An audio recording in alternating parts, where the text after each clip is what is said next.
Alors, ce que je vous proposerais, j'ai préparé quelque chose sur mon site pour vous et pour les auditeurs qui seraient intéressés d'expérimenter, en fait. Oui, parce que je suis dessus. C'est une technique qui est vraiment graphique et par radio, c'est vraiment difficile à faire passer. Alors, ce que je peux vous proposer, c'est d'aller sur mon site, c'est www.optimind.be et vous allez dans la catégorie du blog. Voilà. Et là, vous allez trouver le dernier article que j'ai créé ce matin, c'est pour vous. Quand vous l'ouvrirez, vous allez voir 2 exemples de cartes. Il écrit Vivacité Expérience. Voilà. C'est pour nous. Oui. Voilà. Et il y a une carte pour les enfants qui sont en primaire et une carte pour les enfants qui sont Humanité ou plus tard. Et il y a la procédure de ce que je vous propose de faire. Donc c'est une carte sur un voyage scolaire qui propose un voyage scolaire. Donc il y a l'endroit où on ira, quels sont les profs qui vont nous accompagner, où est-ce qu'on va loger, comment est-ce qu'on va y aller, quelle date on part, qu'est-ce qu'on va faire sur place, qu'est-ce qu'il faut apporter et compagnie.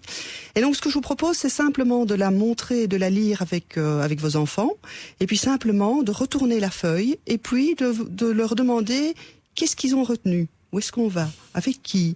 Et vous allez voir qu'ils vont retenir entre 80 et 90% des informations. Et puis là, poser simplement quelques questions.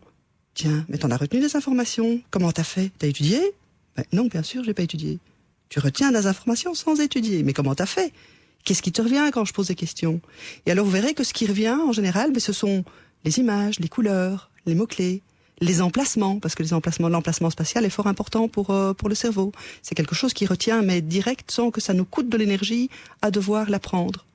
Voilà. Et comme ça, vous aurez déjà un bon aperçu de ce qu'est la méthode et vous allez vous directement voir si vos enfants prennent ou s'ils ne prennent pas. C'est excellent. Je l'ai devant les yeux, évidemment, c'est beaucoup plus facile, mais c'est vrai qu'il y a des couleurs, des symboles, des mots-clés. C'est tout ce qui plaît au cerveau, en fait. Oui, c'est ça que le cerveau s'amuse.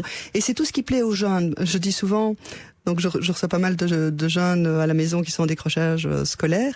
Et en fait, je leur dis, mais le mind mapping, c'est pour les fainéants. Parce qu'en fait, on ne prend que ce qui est nécessaire pour le cerveau. Par exemple, on ne prend que les mots-clés.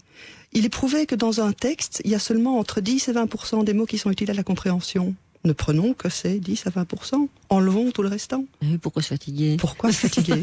Faut évidemment prendre les bons, hein. Faut prendre les bons mots-clés. Donc, il y aura peut-être les bons mots-clés.